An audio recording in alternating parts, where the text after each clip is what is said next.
Morning, guys. So let's have our supplemental discussion for lesson 8, sex crimes investigation or investigation of the crime of rape. So let's start. To begin, here are the learning objectives. At the end of the lesson, the learner should be able to first discuss the element of rape, penalty of the rapist, and the procedure of conducting investigation to sensitive cases such as rape.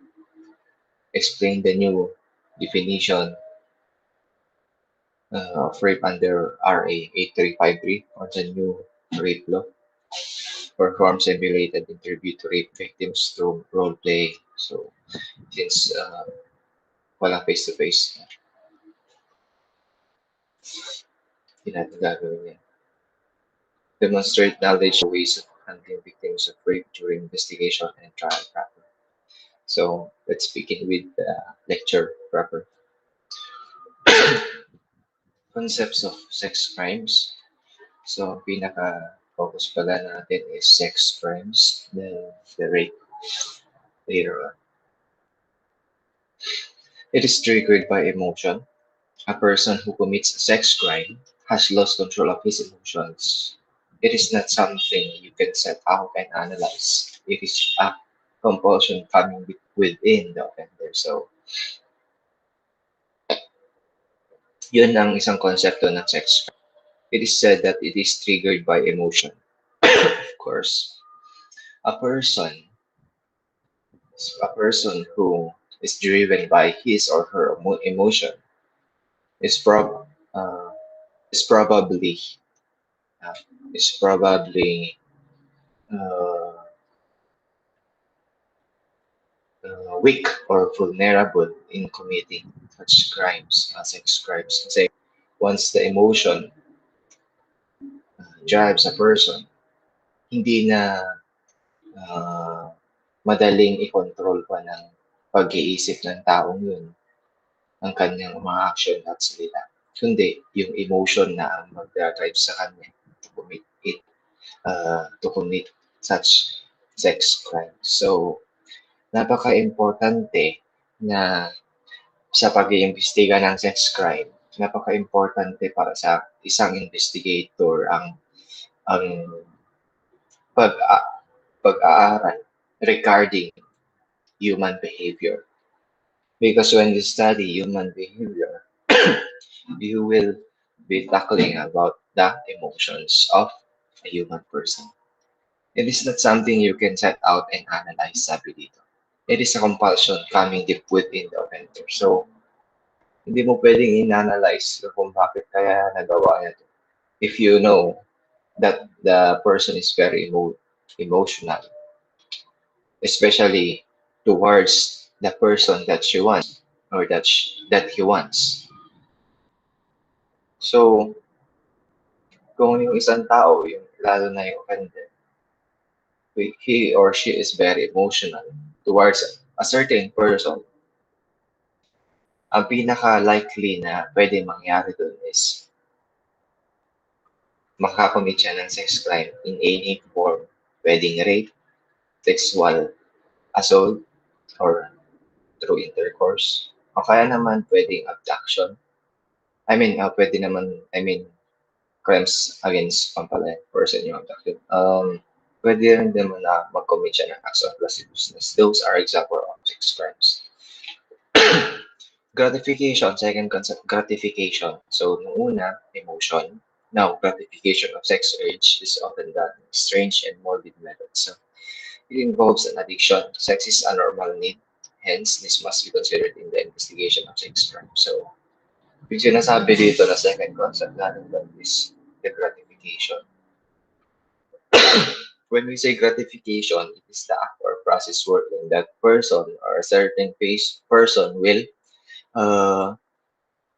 will commit sex crimes just to gratify, just to,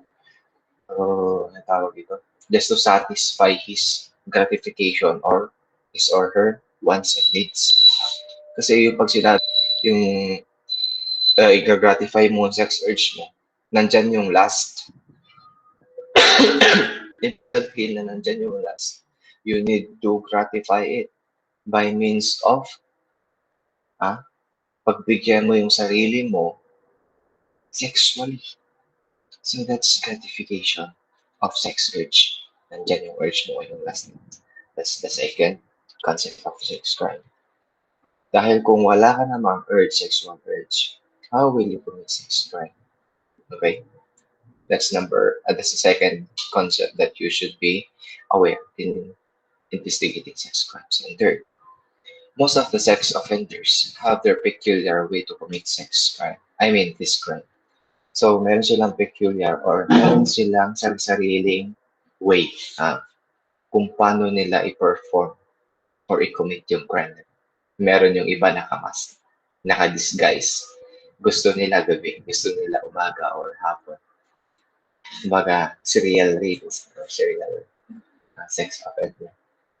So, meron silang peculiar way. Ibig sabihin, meron silang sariling pamamaraan, kagustuhan, oras, meron silang modus, meron silang sariling ginagawa pagkatapos ng pag-commit nila. For example, papatayin, susupot yung ulo, o kaya naman kukunin yung brief or panty. So, yun yung mga peculiar ways that um, these sex offenders have.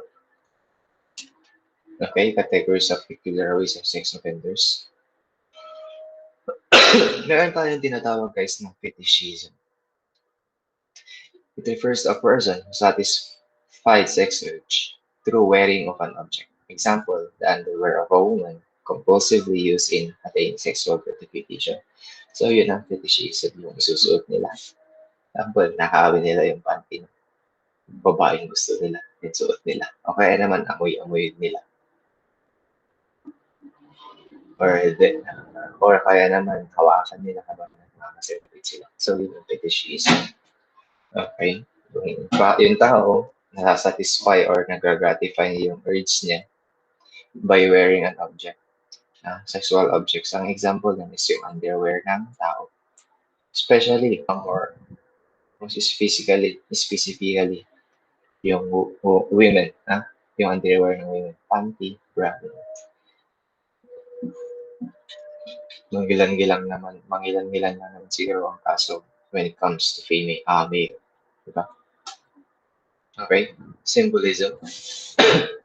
The representation of things by the use of symbol, especially in the art or literature, such as system of symbols and symbolic meaning and groups of symbologies, as in art as literature.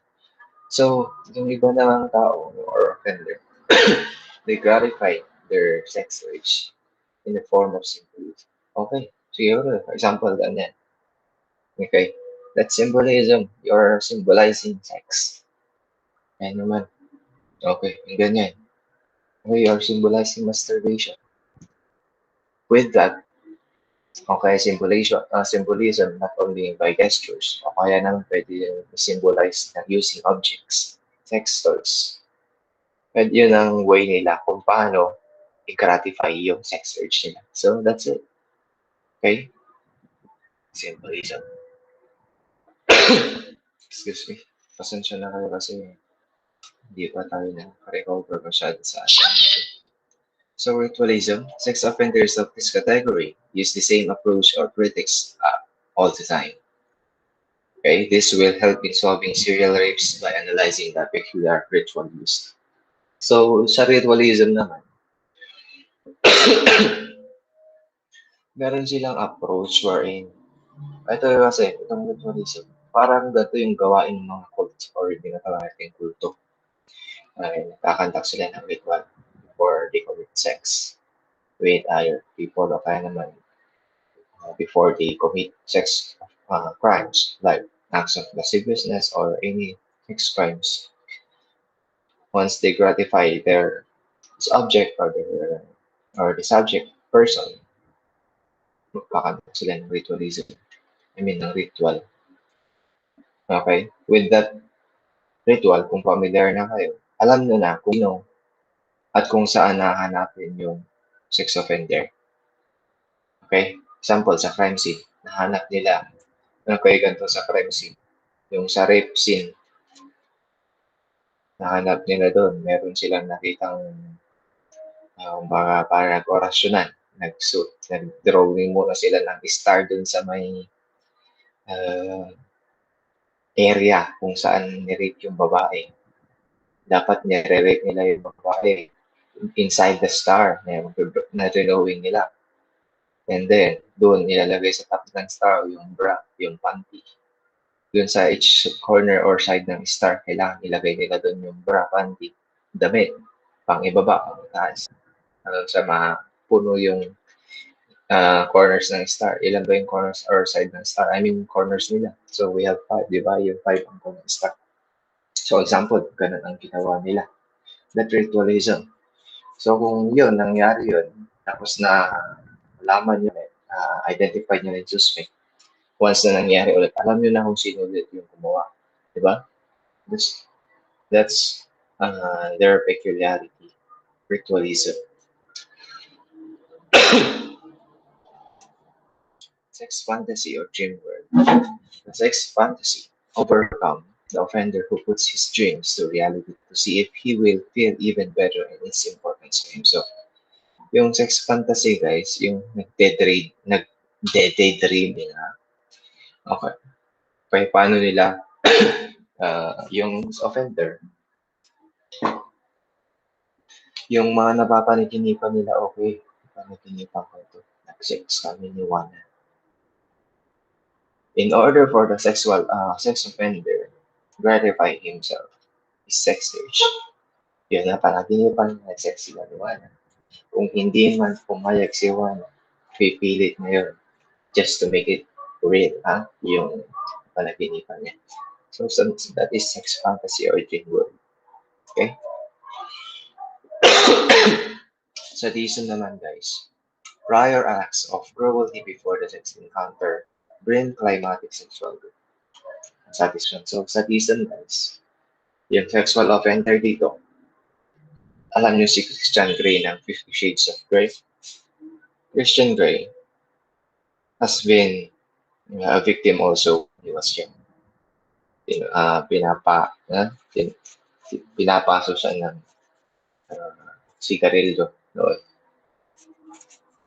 That's why, and he became an adult.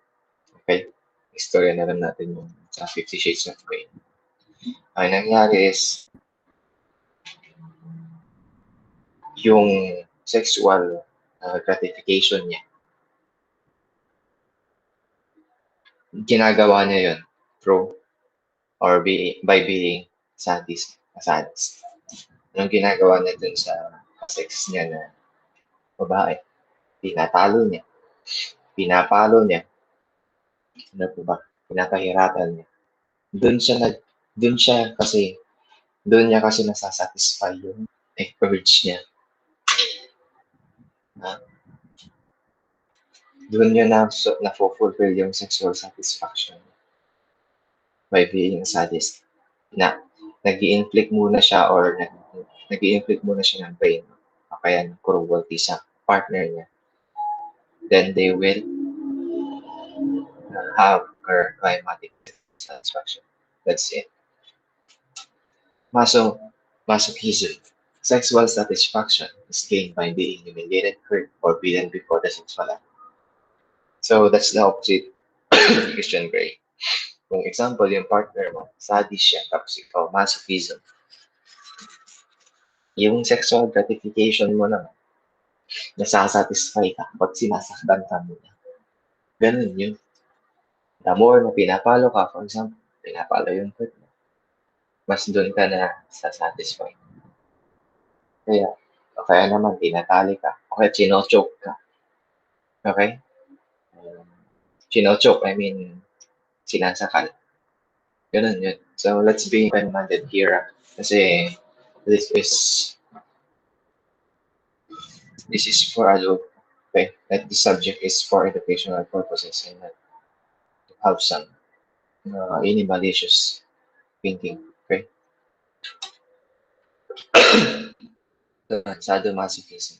It inflicts injury and at the same time enjoys having injury upon proceeding in sexual act. So, kumbaga, counter ko ito. Ang nangyayari, ikaw, gustong-gusto mong saktan yung partner mo. And at the same time, pag nakasaktan ka rin ng partner mo, you are also enjoying that sadomasochism. Kumbaga, you are benefiting with each other. So, parang ito na yung nagiging relationship ni Christian Grey and her partner. And his partner. Okay?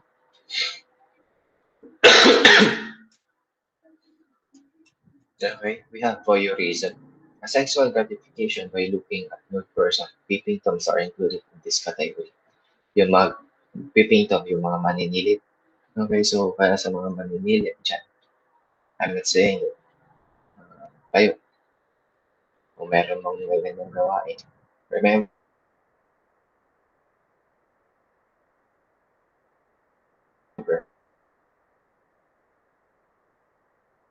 pornography. Kayo, I'm not saying na talagang ginagawa niyo. For example, for example, si A, binidyoan na yung ka-board mate niya na nagkakaroon ng sex with his girlfriend. Tapos siya, binidyo niya, nanood siya. Then after that, without the consent of his board mate, in-upload niya sa Facebook by using an anonymous account. Pwede siya makasuhan ng anti-video and voyeurism act kasi that's not allowed.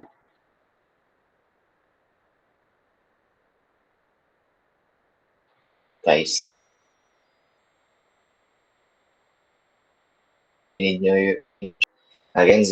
against her will, without her consent, in-upload nyo, pwede ka makasuhan doon guys. Anti-video and voyeurism. So yan yung sa paninilit, dyan nila na gagratify yung sarili nila. Voyeurism. Satirism naman, meron kasi tayo yung tinatawag na subject mythology na satir. Okay, half man, half goat animal who could impregnate 50 female goat or 50 female goats a day. Every day, 50 female goats kaya niyang tumpisin. Okay, Greek mythology lang yun. Is an abnormal over-sexual activity on the part of the men. The abnormal sexual offender is called satir. Okay? Satirism. Okay, ito naman yung mga lalaki, madaming sexual activities. Yeah, for example, in a day, kaya niya makipag-sex sa limang babae. Okay? Nymphomania naman, that's the counterpart of the male. So that's the female, compulsive and uncontrollable feeling of a woman to indulge in sexual activity. The woman is called nymphomaniac. Okay? Ang tawag natin sa babae na mahilig sa sexual intercourse is nymphomaniac. Necromania naman o necrophilia. Usually, ang nadadawit dito is yung mga doctors and embalmer. Kasi sila yung mga pwedeng lumapit sa patay na tao. So, sexual gratification on that person or love towards a dead person. So, samantalahan mo yung patay na. So, you inserted your penis, any body part of yours inside the vagina or even touching the breast of the deceased. That's necromania or necrophilia. Sexual gratification on dead persons. Huh? Why do that, guys? Bakit ganun? Abnormality yun. Meron kang sakit sa pag-uutak pag ginagawa mo yun. Patayo na yung tao, babastusin mo pa, i-disrespect mo pa yung katawan mo. Hindi ka normal pag ginagawa mo yun. You are even demon. Okay? Hindi yan normal na gawain ng isang normal na tao. Sakit sa utak na yun. Pedophilia, guys. So, nagpipiyik na kunada. Okay? A sexual gratification where the victims are children. The person afflicted with this sexual perversion is the pedophile. Pedophile ang tawag natin sa taong yun. So, ang sexual gratification niya naman, nahalapan yun sa mga bata, sa children. Okay, that's pedophilia. Other terms connected with sex crimes: sodomy, sexual intercourse through anus or anal sex. So, ito yung nangyayari sa mga, alam nyo na, male, male to male. So, this is derived from the place in the Bible wherein talamak yung pagiging immoral o prostitution sa Sodom and Gomorrah. So, meron tayong tinatawag na sodomy. Sa Sodom, alam niyo naman na yung Sodom and Gomorrah ay mga city sa Bible wherein, or lugar sa Bible wherein tumakas sila Lot. From there, anong nangyari din sa awan ni Lot? Sabi ni Jesus, ay ni God, huwag kayong lilingon sa Sodom and Gomorrah pag tumatakas na kasi. Kayo kasi magiging asin kayo. So, ano nangyari? Lumingon siya. Ibig sabihin, wala siyang faith kay God. Kaya merong faith, meron siyang faith, kaya lang hesitant siya. Hindi full yung faith niya. Kaya napalingon ka. Bakit mo palilingunin yung bagay na napaka-immoral? Okay? Guys, I am advising everyone na to read your Bible at least one chapter every day, is 30 minutes every day, 1 hour, by at least one chapter or one verse before you sleep, before you wake up, before you eat, before you sleep, after waking up. Okay? Kahit isang Bible verse lang, basahin nyo. Napakalaking tulong yan. It will enrich your uh, mindset. It will uh, it will improve your way of thinking. Okay? Yung views mo sa pamumuhay. Magbabago. Most especially spiritual. Oral sex naman, sexual perversion, or gratification is through the mouth. So, ito, yung tinatawag na ng technology na blowjob or yung pasok ng lalaki yung penis niya sa mouth ng babae or ng male. That's oral sex. O kaya naman, the vagina, the anus sa mouth ng boy and babae. That's oral sex. So, okay, bestiality naman. So, this is the worst. Sex gratification is through sexual intercourse with animals like pets, dogs, and cats. Meron tayong meron tayong nasakap na news noon regarding sa lalaki ng rape ng baka, ng kalabaw, baboy, tas bestiality. Okay, tama yan. Sakit na yun sa pag-iisip. Impotency, the failure to erection of male organs. So, yung penis ng lalaki, hindi yan titigas, erect. That's impotency. Okay? Guys, let's be open-minded na lang sa mga technologies natin. Kasi we cannot use childish terminology kasi hindi natin ma-explain na tama yung to adult ng mga tao. And we are very open-minded spiritually and logically regarding these matters. Hindi natin kailangan pagtawanan o kaya out of control. Kaya sterility naman, guys, yung hindi sterility, ito yung tinatawag nilang baog. Okay? The failure to procreate or produce offspring. A man may not be impotent but is sterile and vice versa. A woman is never called impotent but may be sterile. Okay? Baog. Ibig sabihin, hindi siya makaproduce ng egg cell o kaya naman ng sperm cell. O kaya naman low count. Okay? So that's sterility. Virginity is the condition of a woman wherein the hymen of her vagina is still intact or unruptured. So, yun ang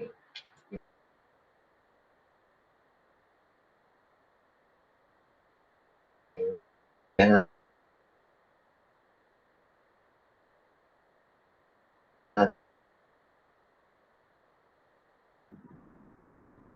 okay.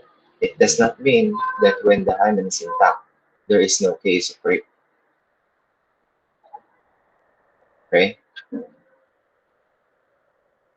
Sabi dito, hindi ibig sabihin na intact pa rin yung hymen, wala nang kaso ng rape. Meron pa rin iba. The mere touching of the labia majora or major lips of the pudendum or vagina by the male organ is considered as consummated rape because there is a slight penetration. Okay? As long as na-penetrate, sumagi yung penis dun sa may lips o kaya dun sa opening ng vagina. Kahit hindi pa siya pumasok, hindi pa siya penetrate ng penis. Okay? That's already a consummated rape. Okay? Virginity is not an element in the crime of rape because the prostitute who is a veteran of many foreign wars could be a complainant. Okay? So, one, natin dyan. Virginity is not only lost through sexual intercourse but by a bicycle riding or other strenuous physical exertion on the part of the women. Pag sinabi natin strenuous, yung mga very hard na work o kaya exercises. Yung masusukat talaga o matetesting talaga, Jeff, matetesting talaga yung energy mo, yung physical stamina mo. Okay? So that's what we call strenuous physical exertion or activities. Or the insertion of an object while in the act of masturbation. So, for example, si babae, masturbate siya, na pwede siya mag-insert ng kung anong object dyan, maybe eggplant or any sex toy that can cause in rupture of hymen. So that's virginity. Okay? Sus lang.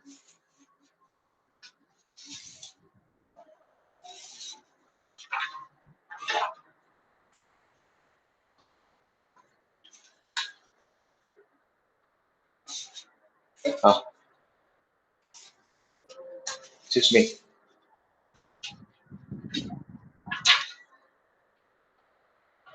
Okay, important provisions of RA 353 or the Anti-Rape Law of 1997. So, rape is now classified as crime against persons. Okay, hindi na siya against crimes, hindi na siya categorized as crimes against chastity. Okay, previously it is a crimes against chastity under the provisions of the revised penal code. The following situations are encompassed. So, raping a dead person believed to be alive by the offender is an impossible crime of rape. Okay? Patay na yun.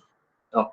Remember, ang rape is done against the or without the consent of the female. I mean, the woman or the person being raped. It is against her will, against with intimidation and force yun. Okay? Kung yung tao, ang alam niya buhay pa yung nire-rape niya. So that's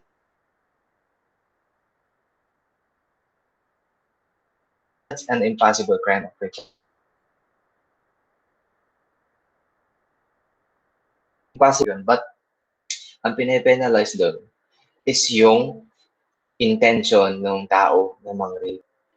Although, hindi pwedeng mapalabas na rape yun kasi nga nandun yung circumstance na patay na yung tao. Okay? Pwede niyong basahin yung impossible crime dun sa revised penal code para mas maintindihan. Okay? Rape could be committed on male persons. Okay? Kung yung lalaki, pinasok na yung penis nila sa loob ng puwet ng lalaki, nawakan nila, ni-rape nila, pwedeng rape yun. Ang tawag natin dun is rape bisexual assault. Marital rape naman, yung si husband, pinipilit niya si wife na sexual intercourse, ayaw o wala sa mood si wife, pinilit pa rin. Okay? Pwede yung makasuhan na marital rape. Example natin kay Cesar Montano. Yun yung alleged case na pinasok sa kanya. Di ba? sunshine. The insertion of penis or object into the mouth, genitals, or anal orifice. Anal orifice, input of another person with carnal knowledge, rape. Okay? With carnal knowledge, ibig sabihin, sexual knowledge is called rape. Ang tawag natin dun is sexual, ay rape na sexual assault.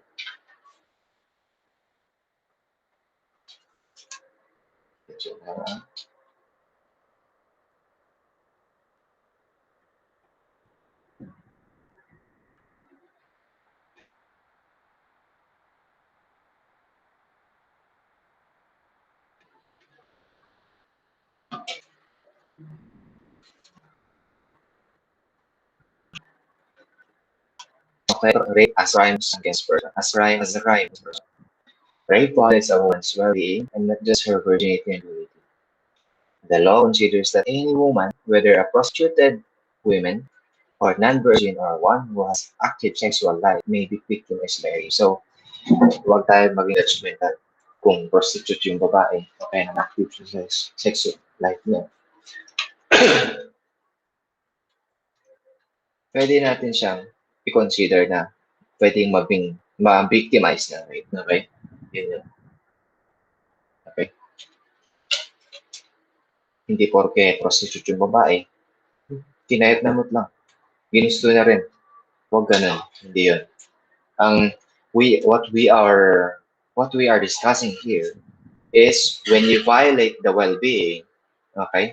So, yun ang pinapoint out natin in cases of rape. Okay? Rape as public offense. By declaring that rape is a crime as person, the law no longer consider it as a private crime. Remember, dating crimes against chastity si rape. Ngayon, crimes against person na siya. So, that is rape as public offense. Okay? Anyone who has knowledge of the crime may file a case on the victim's behalf. Prosecution continues even if the victim drops the case or pardons the offender. Okay? Ang ibig sabihin nun, dahil hindi na private offense si rape, dahil hindi na private offense si rape, ang ibig sabihin nun, yung pag sa private offenses, dapat may consent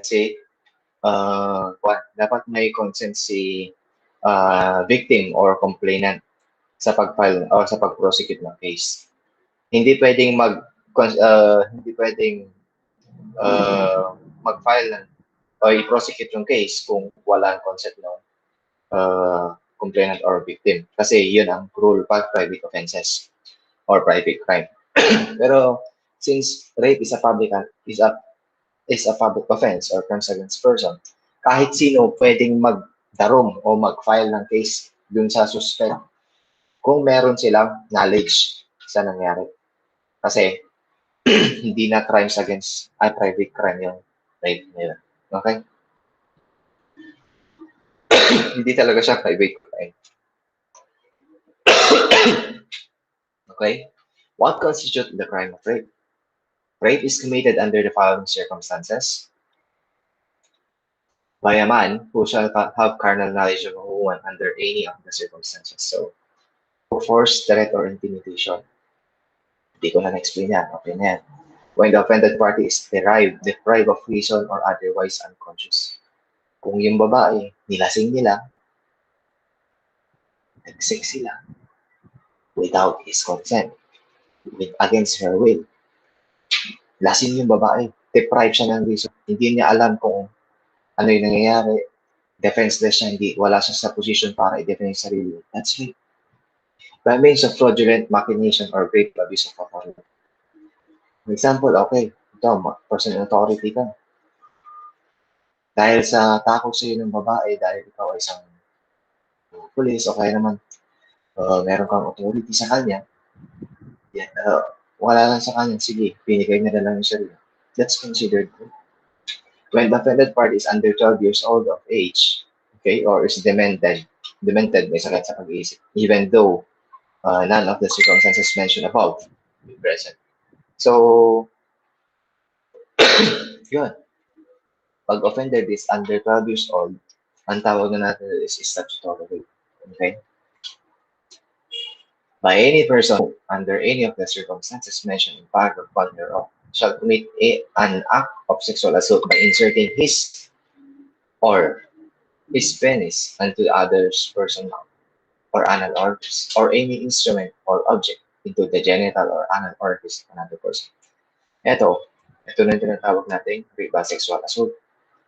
Ito yung si rape by sexual assault. Ganito siya. Pwedeng mag-commit ng, pwede siyang i-commit ng babae o ng lalaki. Okay? Pwedeng lalaki o babae mag-commit siya. Rape is qualified. Meron tayong tinatawag na statutory rape, rape, qualified rape. Pag yung qualified rape, mas mataas kasi meron siyang aggravating circumstance pa. Okay? Rape is qualified under the following circumstance. When the victim is under 18 years old, so ibig sabihin minor, and is a and the offender is a parent, ascendant. Pag parent naman, qualified rape yan. Yung nanay or tatay, na-rape yung anak. Ascendant, ibig sabihin ascendant na mga lolo mo, lola mo. Okay? One step higher. Step parent, guardian, relative by consanguinity or affinity within the third civil degree or the common law spouse of the parent of the victim. So, pag fourth degree cousin, iba, okay? Pag third civil degree, okay pa. Or common law spouse of the parent of the victim. So, under 18 years old, tapos usually ito, ito naman yung mga, ikita nyo naman kung sino itong mga violator dyan. Okay, that's qualified. When the victim is under the custody of the police or military authorities or by any law enforcement penal institution. So, pag nasa kulungan ng police o under the custody, guardianship ng military or any law enforcement or penal institution, qualified dyan. Hindi na pwede talaga yung babae. When the rape is committed in full view of the spouse, parent, any of the children,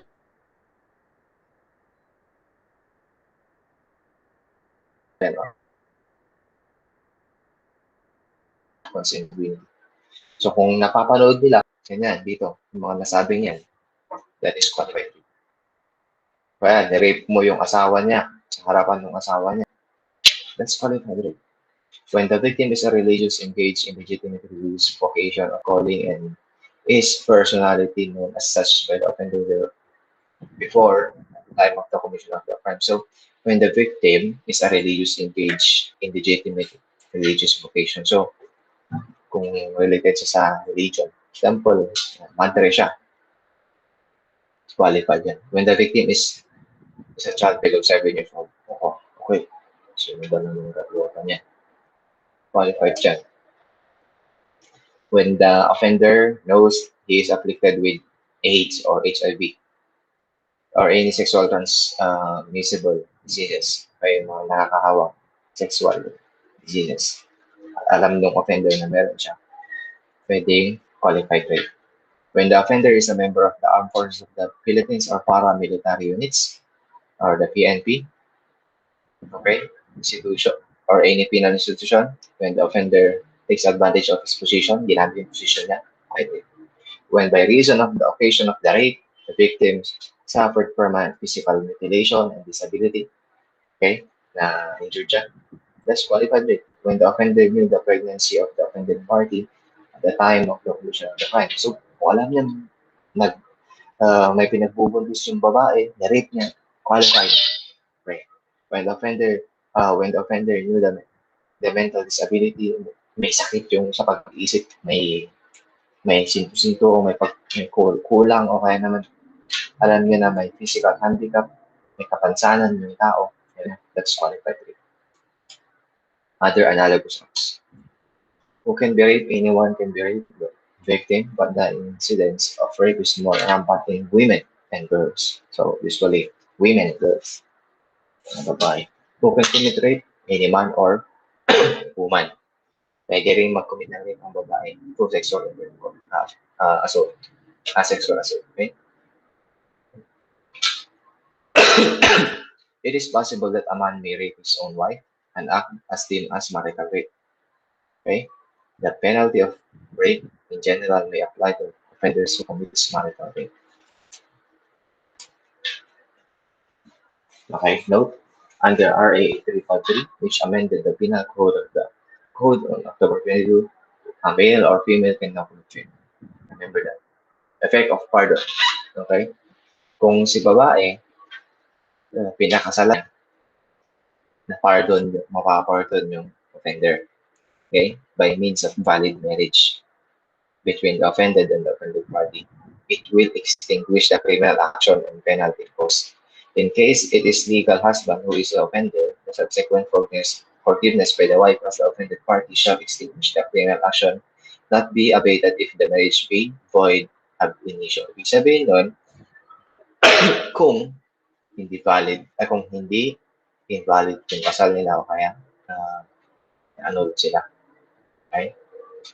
Kung pinakasalan mo yung rape mo, ibig sabihin, pumayag talaga siya na patawad ka niya, ma-extinguish ka natin. Pero kung yung ginawa mo is tinaktan mo siya ulit, ay na-rape mo ulit, makukulong ka. May pupuntahan ka kapag ka. How is the crime of rape punished?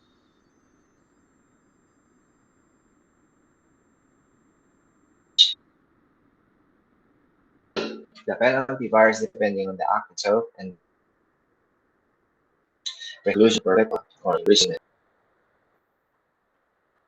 from 20 years to 4 years is imposed on the offender if the rape is committed through sexual intercourse. Okay?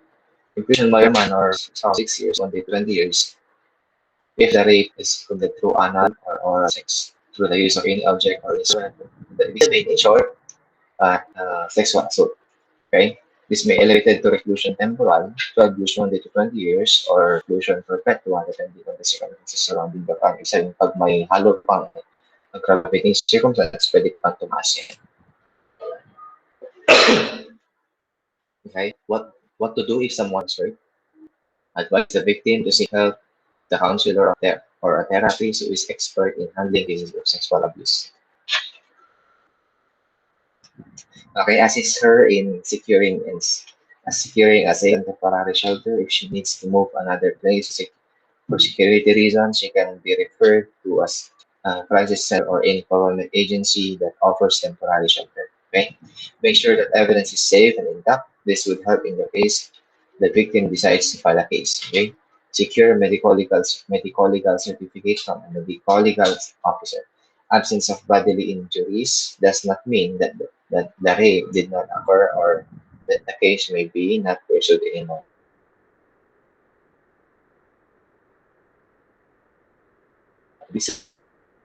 Kung yung mga injuries na pwede hindi ibig sabihin na wala na yung hindi yan.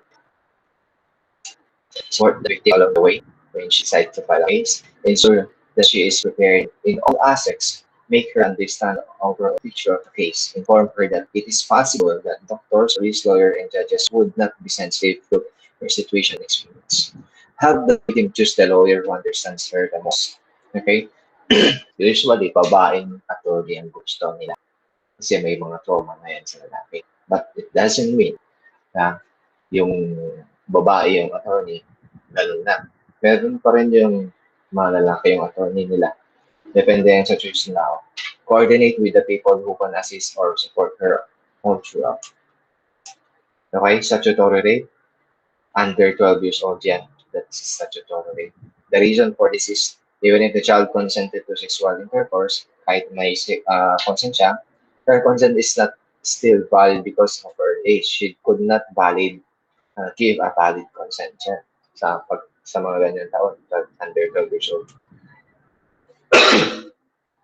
Okay, events in the investigation of rape, panty or other clothing of the victim, physical examination of the victim to determine signs of such injuries or the presence of seminal fluids inside her organ, the touch public pubic hair or of the victim suspect. So, kailangan yung mga pubic hair, urmot, yung mga kulot-kulot na buhok, kailangan collect yan for DNA testing. Physical examination of suspect and examination of his clothing, relevant matters of the scene of the crime, testimony of the witnesses, if there is any written complaint of the victim. So that's the evidence in the evidence. in the investigation of rape. So that's it. Thank you for today. Hope uh, I help you a lot. So yung mga kwanta dun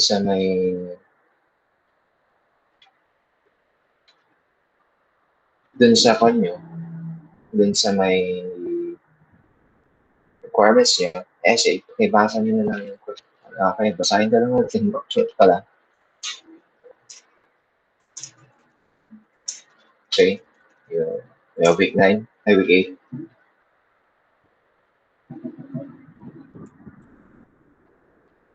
Okay, sabi dito sa essay nyo, in instance of gathering pertinent, uh, in instances of gathering pertinent information from a rape victim, why is there a need for a woman police officer to conduct the interview?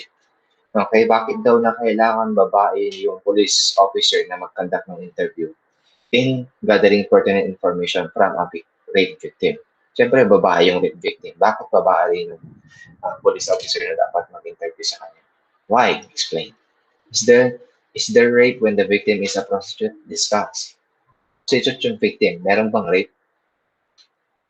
Okay? Discuss that. So, yung iba, multiple choices. Okay? Thank you for listening. I hope na-supplement talaga natin yung lesson na to regarding sexual crime, rape. Okay. Thank you guys.